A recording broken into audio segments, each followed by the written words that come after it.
I ljudi, u prošlom videu, kao što sam obećao, pozdravljam ovaj put ove ljude ovdje. Tako da i vi ako želite pozdrav u idućem videu, svi se pretplatite na kanalu, lajkujte video i napišite hashtag jesam u komentar, tako da to je to. Pozdrav.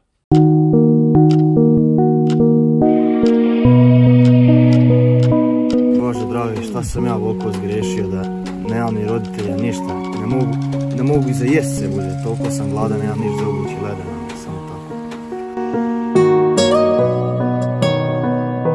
Šta je Aldin, jel ti opet to frfaš po kontejnerima? Moj Eldin, niti bi tražio po kontejnerima dan i noć, ja nemam šta da jedem, a ti imaš roditelje, tebi mogu uzeti sve.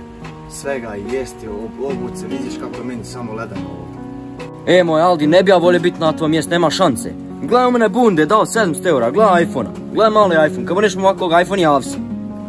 Moj Eldino, zašto si tako bezobrazan? Moj Aldine, sam ti frfaj po kontejneru, ode ja u život, aj čao. Kako su ovako ljudi prokleti, ja to ne mogu da vjerujem.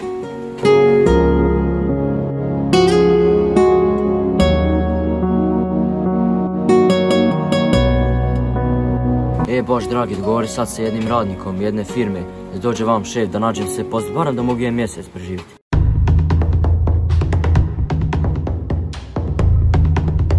Aldine, a što si ti vamo došao? Pa ovako Eldinu, prije 5 godina, znadeš, kad si ti mene zajebavao i sve, došla neka bogata familija, jedno dijete došlo i mene je to selo i mene je ta familija primila. Ja sam sebi onda s ti para firmu otvorio i sve tako da onaj radnik što ga ti sreo i pričao sa njim, ja sam njegov šef i došao sam vam da porazgovaram sa njim. Pa kako to, ja onako bio bezobrazan do tebe i ti sam meni došao da dadneš posao.